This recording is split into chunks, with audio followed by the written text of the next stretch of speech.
Hey guys, we got Natalie here from Chemistry Pharmacy, and the reason why she's here is because about 3 weeks ago she came and did a chat, and it was about improving performance for basically members of our community, and I thought it was so valuable that we should bring that back in and share it with you all. Cool. Welcome, Nat. Thank you. Thanks, Tristan. Hey guys. As Tristan said, my name is Nat and I am the naturopath that works at Chemistry Pharmacy. And what I do as a naturopath is try and make people feel really good. Quite simply. So I work more from an internal perspective, but that obviously leads to the external, which is where you guys come in. I guess one of the things that I get asked about in regards to CrossFit and that sort of thing is all about how to get that extra bang for buck. How can I improve my health? How can I get the most out of my workouts? How can I not feel terrible after a workout, which is always a bonus? And how can I make the most and look the best that I can?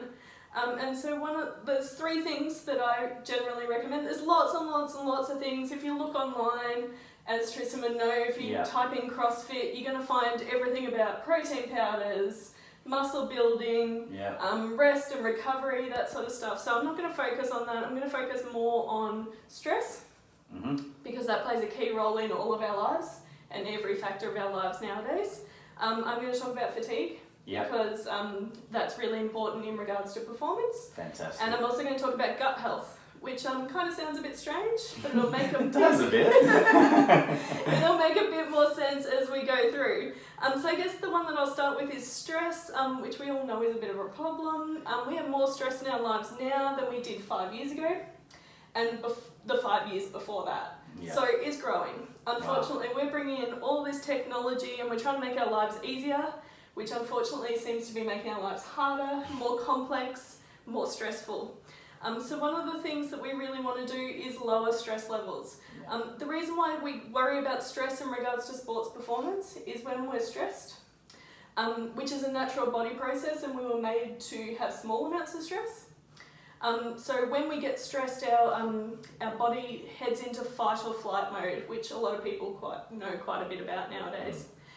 So fight or flight is when we release adrenaline and cortisol, and we're working out whether we're going to run away from that dangerous animal that is supposed to be chasing us, or whether we're going to stand and fight against it. Which is, I guess, what you guys are doing a little bit of. Well, we are really. Yeah. I mean, we're fighting our demons and we're trying to go as fast as we can and break new records, I guess. Yeah, definitely, and that's ace. So that's really good in a gym aspect. Unfortunately, a lot of our stress leaves, and when we go outside, we still have some form of stress. That's right. Unfortunately, our bodies can't decide between what is a physical stressor, what's an emotional stressor, and what's a mental stressor.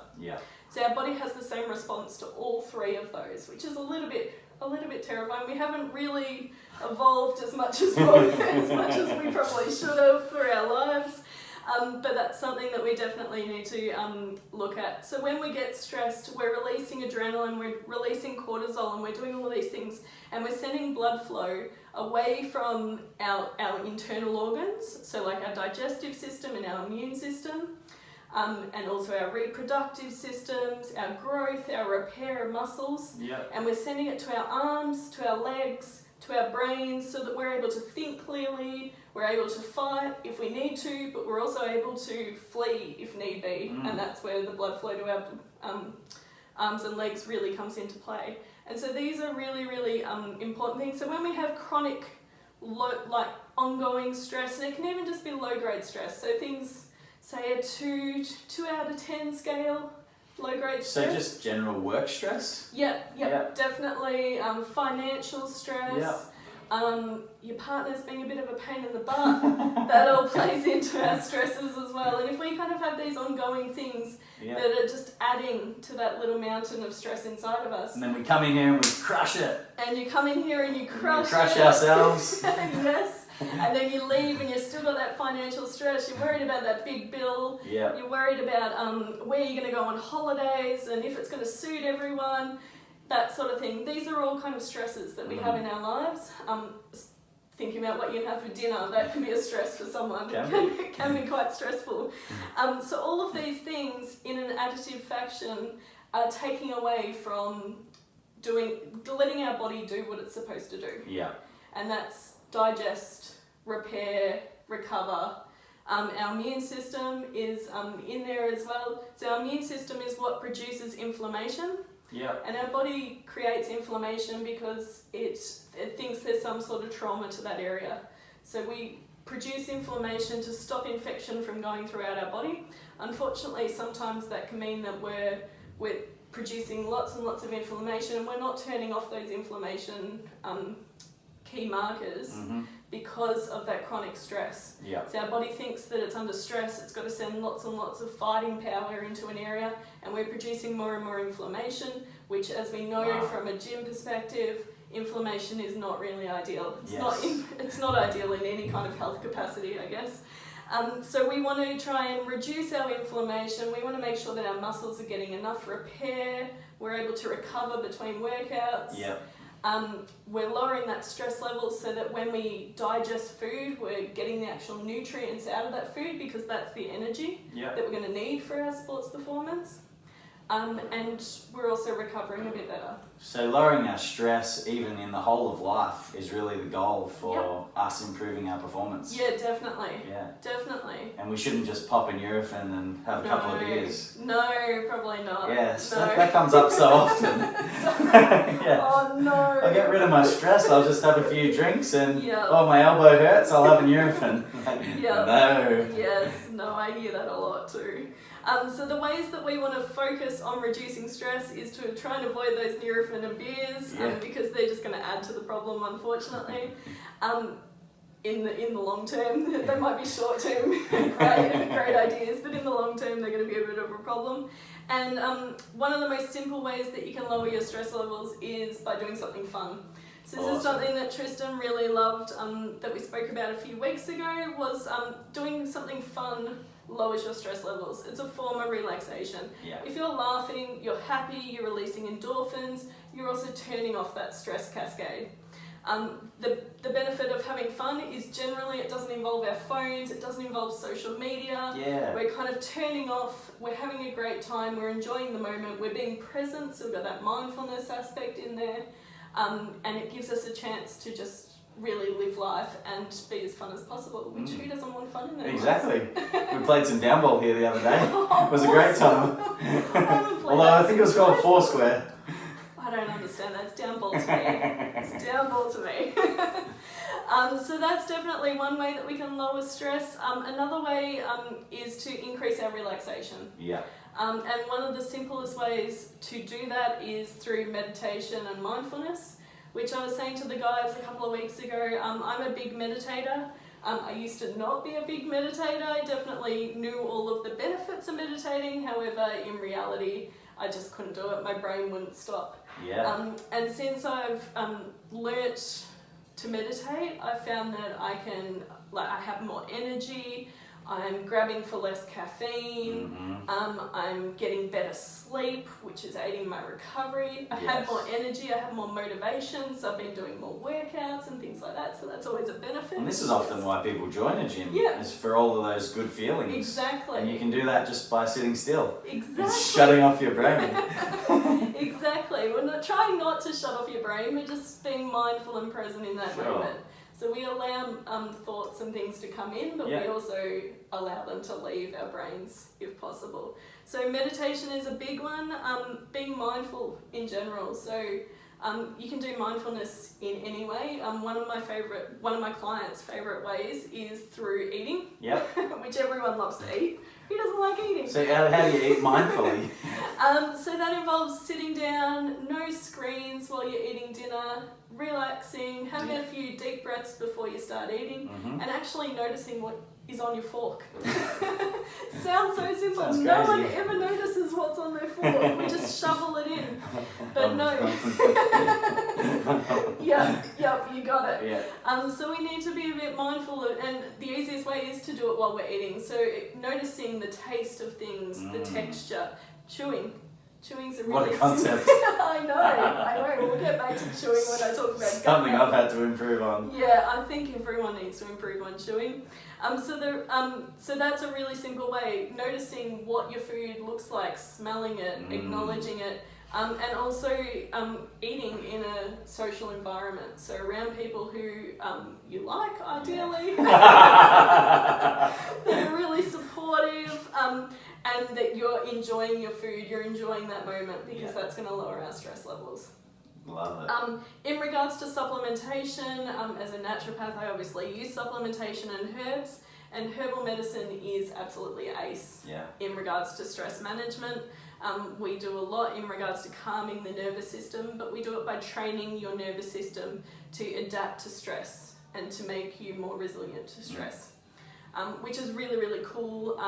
And the herbs work. Yeah. They work really well for stress management. I'm a newbie to herbs, but I'm all for them lately. Yep. They taste terrible, but they work. So, hey. They grow on you. Yeah, if you get results, I'm sure there's heaps and heaps of supplements you've had in the past that taste terrible, and you still have them. That's right. You can convince yourself. Exactly. So herbs are really ace, and it can be as simple as just having a chamomile tea. Chamomile is a herb. It's something that you can do at home. So what are some other good ones? Passion flower is a really nice herb, which you can also use in tea form, otherwise you can use it in liquid form. We use things like valerian and ziziphus, all of these fancy complex names. But they all work really beautifully for calming your nervous system down, adapting to stress, and making sure that we're doing the best possible things that we can be for our nervous system and lowering our stress levels. Fantastic. In regards to nutritional supplementation, we use magnesium a lot. Right. Magnesium is a nutrient that's in our food. It's in dark chocolate, which everyone always gets rapped about. Everyone loves when I say dark chocolate. So dark chocolate lowers your stress. Yes, in moderate amounts. Whole blocks, less so. We're talking a couple of pieces. Green leafy vegetables, which everyone kind of curls up in the corner about. No one loves the greens, but they do work on your stress levels, and because they're high in magnesium. Things like pumpkin seeds, sunflower seeds, these are really great sources of magnesium, so these are also bonuses. If you are looking to supplement with magnesium, magnesium is something that you can supplement with. There are heaps and heaps of magnesium supplements on the market. If you walk into Chemist Warehouse, it's a little bit intimidating, that aisle. I'm intimidated in that aisle, and I understand what all these herbs. You could close your eyes and guess, couldn't you? Pretty much. So what we want to look for in regards to a magnesium supplement is, ideally we'd love you guys to come down to chemistry and we can pick a magnesium supplement that would suit you. The other option is that we pick one that is suitable for what we're looking for. So in regards to sports performance, magnesium glycinate is probably the one that we look for the most. It's the less abrasive one to our digestive system, because sometimes magnesium can give you the runs if you have too much, so we don't want that. Definitely. We want you to kind of keep your magnesium inside of you and not just poop it straight out, because that's a waste of money. It also is probably the easiest to be absorbed, so that's probably the one that we want you to focus on. In regards to supplementation, if you are taking magnesium, if you're doing it in the morning for sports recovery, that sort of thing, a lot of the magnesiums have B vitamins in there as well, so that's fine. If you're taking it to get a restful night's sleep, taking magnesium with B vitamins is not ideal. So B vitamins give us energy, and that's probably the last thing we want just before bed when we're taking our relaxing magnesium. So if we're getting a magnesium to aid in sleep, we need to make sure that we're getting it, having a look at what's in there and picking the right one and the most suitable one for our target. So that's probably And you help people with that all the time? All the time. All the time. And in regards to the recommended dietary intake, it ranges between men and women. We look at different activity levels. Is someone pregnant? Are they lactating? Their age as well, that plays a really big impact on how much magnesium we need. Because in certain growth periods, we need more magnesium than others. So generally as a whole... diet as well, I imagine. Yes. Yeah. yes, obviously in the diet, because we are getting some through the diet. We look for about 420 milligrams in men and 320 in women. Okay. So 420, 320 as an average. But again, it depends on, everyone's different. Yeah. And so that's something that as a naturopath I look at quite a lot. And then we move on to fatigue. Fatigue. Yeah. Yeah. Yeah. So obviously everyone knows if you have a terrible night's sleep, generally the next day is pretty ordinary. Yeah. You're not going to be able to lift as well. You're not going to be able to perform as well. You can't work. You can't concentrate. Yes. You're generally hungrier. It's those cravings, they're out to get you when you've had a poor night's sleep. Exactly. And that's just our body trying to get energy. Yeah. And because we haven't had that time where we rest, where we digest, where we calm our body down. Also, while we sleep, our immune system is fighting off infections, it's turning off inflammation if it's not needed. Our brain is sending out all the messages from the day into long-term memory. Yep. We're digesting, we're making sure that we're detoxifying everything, which is sometimes why people wake up and instantly need to do a poop, is because they've really got everything ready to go and it's ready to be eliminated. Yeah. And So that could be a sign of a good night's sleep. Yeah, Yeah. definitely. But also it doesn't mean that if it's not happening, it's a bad night's sleep either. It's just one of the good indicators that your digestive system is really raring to go. Yeah, right. It's ready to clear out and start the day. Probably straight afterwards, hit for breakfast. So when we're fatigued, all of these things happen. And also while we sleep, which is something I didn't talk about, is we do all our muscle repair. So if we're not sleeping enough, if we're not getting the adequate night's sleep, and we're not resting as much as possible, we're not repairing our muscles. Yeah. And then you're trying to come back in, and you've got all these tiny micro tears in your muscles that haven't been repaired from the day before. Yep. Or even 2 days before, a week before. Yep. That's going to impact your performance. Because when we get all those micro tears, that's what's building new muscle. It's building stronger muscle, and it's making us fitter. Yeah, that makes a lot of sense. Yeah. So in regards to sleep, adults is recommended between 7 and 9 hours a night. Yep. This is obviously very dependent on the individual. So some people really thrive off 6 hours, and that's them. So Yep. it's about finding where you thrive. Yeah, and I think it increases as you add in the exercise too. Yeah, definitely. I You've got think more Roger to Federer is doing 10 to 12 hours Oh, wow. a night, and I think quite a few professional athletes put themselves right up there just to let the body come back to life. Yeah, Full it recovery. would make sense that you'd need a longer time to repair and recover the more intense your exercise is. Yeah. And also, one of the things that we have to think about is that our sleep actually decreases as we age. Okay. So, we need less, or we just sleep less? bit of both. Yep. So we generally need less because we are performing less, and we're doing less strenuous activity. Yep. However, if we are getting older and we are still performing at that high level, we need to maintain our sleep. Yeah. You hear that, Mum and Dad? You high performers? You're really pushing them in there, aren't you? Oh, you're right up there. So what we need to do is focus on our sleep, and the easiest way to focus on our sleep is to make sure that we're setting up for a good routine. Yes. And the easiest way to get a routine in is to have the same routine every morning and every evening. Bit predictable. Spend a bit of time on your iPhone flicking No. through Instagram? No. Bad routine. Bad routine. So what we want to focus on is... The television. No, Okay. no screens, I'm sorry. Kidding. No laptops, Nice. no working up until bedtime. Oh, right. I wonder what the audience is going to do. I know, when are they going to watch this? We want to make sure that you're getting a really relaxing evening in. So we want to be making sure that we're spending 1 to 2 hours off our phones Yep. before we go to bed. And one time I said this at a talk, and one lady was like, well, what am I going to do every night? Which is a little bit sad. We should be doing other fun things that don't involve our phones or our television or our computers. Sure.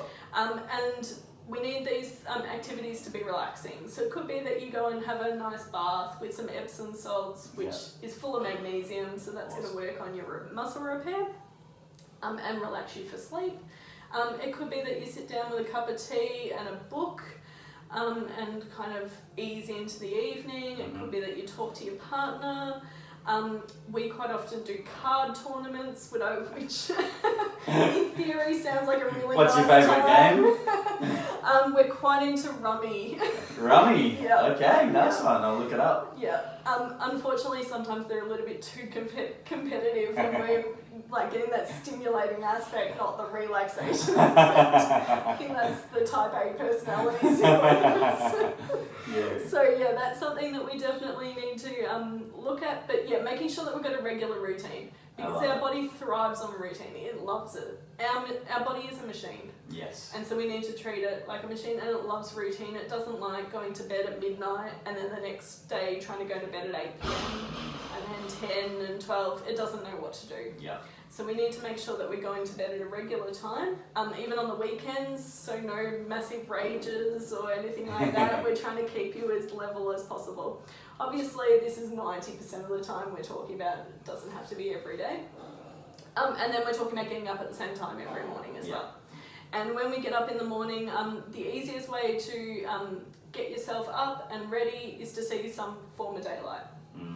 And that doesn't mean just through the window. It means that we go out and we actually absorb some of that daylight, because that's going to switch our brains into it's daylight, it's time to perform, let's go, let's get ready for the day. Yeah. So that's going to raise our cortisol levels, which is our stress hormone, and it's going to raise it up slightly to say, hey, we need to action and get ready for the day. If you are struggling with sleep, definitely look at getting it addressed.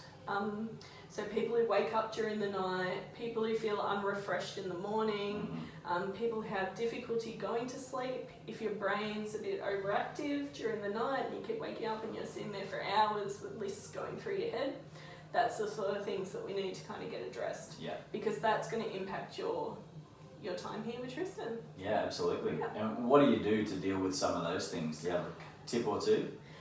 So some things that I do is the evening and morning routines. Like I said, we definitely use herbal medicine in regards to that. A lot of the nervous system herbs, if it's nervous system based. But it could just be as simple as someone's drinking a bottle of water before they go to bed. Then they're waking up 3 times during the night to go to the bathroom. So it could just be as simple as doing a few tweaks. Sometimes we put in some relaxing herbal teas and things like that in the evening. Just dependent on the person. Awesome. Cool. And then the final part is gut health, which is one that most people don't think of when they think in regards to sports performance. Sure. I mean, so many athletes are just piling in any food just so that they can be energized to train. Exactly. Yeah. Exactly. Thinking that energy comes from sugars or chocolate bars or Gatorade. Yes, unfortunately, any good nutrients aren't coming from any of those. We need to focus on really nutritious food. And the reason why we focus on gut health, and it's becoming more and more prominent, especially in the athletic world, is that gut health is key. Because if our gut health is working really well, then we're going to work really well. So we have 2 kilos of gut bugs inside of us at any one time. So if we are trying to lose weight, they're not the ones we're trying to lose. We're trying to keep them inside. We're trying to lose other weight when we go there. But those gut bugs, we have more of them than we do of human cells. So we're really just walking vesicles of gut bugs, which is delightful. Hang in there, guys. So what we want to do is really give them the nutrients that they need, and that's because they send messages to our brain about how we're feeling. Sugar cravings come from our gut bugs. They release hormones and send messages throughout our body, so that's really key. But they also our gut has been tied to pretty much every body system. So our gut does talk to our musculoskeletal system. And so that plays a really key part.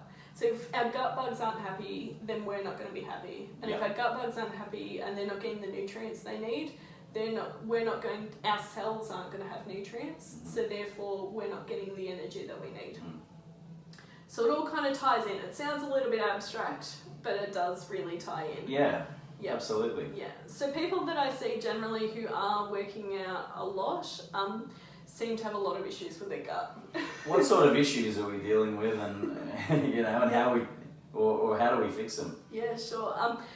A lot of the gut issues I see could be abdominal pain, Yeah. reflux and heartburn. Bloating is Yeah. a big one, especially in the gym world. Yeah. Diarrhea, constipation, undigested food in stools. And apart from like how uncomfortable that stuff is, how does that affect performance? Well, it just it's basically a sign that your gut bugs aren't happy. Yeah. All of those symptoms are because there's things going on in your digestive system. So either food's staying in there for too long, Yeah. or it's clearing out too fast. Sure. If food's clearing out too fast, we're not getting any nutrients because it's going straight through us. It doesn't have the time for the nutrients to be absorbed into our bloodstream and Yep. out to the cells. Yeah. It's going straight through. If things are sitting in there for too long, they're fermenting. So we all know what off food looks like in our fridge. Yeah. That's happening in our gut, which is pretty gross.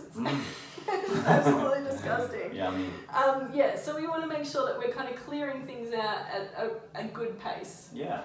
So we generally aim for 1 to 2 stools a day. Is the ideal. We want to make sure they're formed, that they're sinking, not floating. This is our poo we're talking Yeah, about. we're talking about poo. Right. Everyone loves talking about poo, not. But as a naturopath, I talk about poo pretty much all day, every day. It's Yep. one of those things. I know. But it's a good way to see. Never looked at my poo so often since hanging out with you. I love the messages you send me. And Tristan now talks in poo charts to me. So I get little type 4, type 3. It's so much fun. I love it when I see those messages. It's my little win or loss for the day. Exactly. And it's a good way to tell if you're doing, like, if you're feeling really well, because you can see what goes in and you can also see what comes out. And it's the most important win for the day, really, if you do a good poo or not. It's probably more important than your back squat. Exactly. Your gut is healthy. Exactly. A lot of my friends used to call it the unicorn poo. And it was like, it's an absolute unicorn when it happens, and it's absolutely amazing. You feel empty, you feel light, you're ready to go, you're ready to eat that food, you're feeling really good, and that's what we want. And you save on toilet paper. Exactly. So your financial stress goes down. Exactly. You're not running off to that supermarket and grabbing the toilet paper plus the chocolate bar. See, we got you It's all easier. Yeah. Life's just better with a good poo. It is. So what we want to focus on is making sure that our digestive function is working really well, because as I said, all of the nutrients are absorbed through our gut. That's where we get our energy from. So our stomach has to break down the food. Obviously we've chewed it a bit beforehand, before it gets there. How many times? We aim for 30. 30? Yes. Okay. For every single mouthful 30 times. Yep. Now most people I meet don't chew 5. So we try and aim for 5, then 10, then 20, and increase it that way. Yeah. And so generally what we're supposed to swallow is supposed to be liquid, it's not supposed to be solid food. And then that way that takes the pressure off our digestive system, it takes the pressure off our stomach, because things don't have to stay in our stomach as long. Yep. We don't have to produce lots of acid to break it all down. Yep. So then once it goes through our stomach, it goes into our intestines, and that's where all of the blood, that's where all of the nutrients are absorbed through our intestinal lining out into the bloodstream. And then once it goes through the bloodstream, it goes via our liver and then out to the rest of our body. So if we're not eating the right foods, we're not getting those nutrients. Because you can imagine that we have to eat a lot of food to get nutrients out there, and we're getting very, very small amounts of nutrients. And especially if our gut function isn't working and we're not digesting food, and if we're bloated and irritated inside our digestive system, that's just making it harder and harder and harder to get nutrients. Totally. Which we need for sports performance. So the easiest way to kind of work on diet is I generally use a individualized diet for everyone. Obviously can't do that while talking to you all on video. So the recommendations that I make is that we go with an anti-inflammatory diet. Yep. Which an anti-inflammatory diet for me means whole foods. If there's foods that cause irritation and upset your tummy, they're not the right foods for you at this moment. Yep. Doesn't mean they're out forever, but it just means that they're causing some sort of irritation and we want them out. Making sure that we're getting foods in as most natural a state as possible. That doesn't mean that we eat everything raw. Okay. Cooking is helpful and it does break down the foods for us. And it does a bit of the digestive process for us. So sometimes if you have a lot of digestive symptoms, I might recommend that we do more cooked foods versus more raw foods, because in the raw state, it takes a lot to break them down. If you think about a carrot, and when you're trying to cut up a carrot, and you're like, wow, that has to get broken down inside of us. Yeah. And we have to kind of get rid of all that woody texture. So it all has to get broken down for us to get all of the nutrients out of that carrot. Yeah. So eating whole foods, lots and lots of veggies. I'm talking 5-6 cups of veggies a day, which most people kind of gawk at. It gets easier. It does. It definitely does. So even just starting with adding one more veggie a day is really, really simple. And the greener the better. In terms of veggies, obviously all the veggies are really, really important. They all have different nutrients. However, green veggies are the real focus. Generally because most people don't eat them. Right, yeah. it's where we kind of come in. And then we talk about animal meats, and we talk about getting the best quality that we can for what we can afford. So we don't want to put financial pressure on, but definitely trying to get the best quality meat that we can. Yeah. And we're not talking meat every single day. We're talking 3 to 4 times a week is probably ideal. Sure. And making sure that we're getting a lot of veggies, getting a lot of whole grains, so no white bread here, no white rice, that sort of stuff. We want to keep all of the grains in there and get all the nutrients out of that food. Yeah. And we want to make sure that it's really, really good food, and it gives us energy to perform. Absolutely. Yeah. Oh, fantastic! It makes a lot of sense, and I think the opposite of all of that stuff is that you get on a vicious cycle of more stress, more fatigue, life becomes overwhelming, you sleep less, and your eating is worse. Yes. And it's just it's a vicious cycle of, It is. of never really getting any better. Yeah, it is. So we just got to break that habit. So we're just going to take one thing out of that cycle, and the habit's broken, and we'll stop that cycle, because they're cyclical. So if we take one thing out, then the cycle breaks, and therefore we can implement something really good. Fantastic. So some of the really simple things that I generally recommend for clients is that they try a new vegetable. So something that you've seen in your fruit shop, or something that you've seen in the supermarket that you've never tried before. Yep. It's a really good way to kind of start experimenting with food and testing it out. Making sure that you're getting enough sleep, so actually resting, trying to avoid the phones in the evening, using an actual alarm clock as your alarm clock, not your phone, trying to get those phones away from us as much as possible. Good. And making sure that we're really embracing that sunlight and daylight in the mornings. When we can. Obviously it's dark when you're getting up. Yeah, it is. But maybe a bit later on in the morning you just pop your head out of the gym. Yes, I do. 9 o'clock every day. Good. Good one. And also making sure that we're managing our stress. So having lots of fun, getting outside, enjoying life as much as possible. Yeah, awesome. I'm sure everyone's got at least one thing, if not a big list of things that they can do. But if you do, just pick one and start with that. And how can we get in contact with you if we want to? Sure. So you guys can pop on down to Chemistry and visit me. Yep. I'm down there a few days a week. Otherwise, Jerry, the pharmacist, will pass on my number to you guys. Also, for any CrossFit members, you guys get 15% off not only supplements and anything over the counter, but also consultations with me. Oh, that's so generous. Yeah, thank you. No worries, thank you. And what about if someone's not from the local area, perhaps they're interstate or overseas, and they've heard this and they love it? Can they get in touch with you? They can Facebook indeed. You can see me on Facebook and Instagram at Naturalogical, so Naturological. Very long name, I should have thought about that one. And also you can see me on my website at www.naturalogical.com.au. Fantastic. All right, thanks, Nat. No worries, thank you. Mwah. Good idea.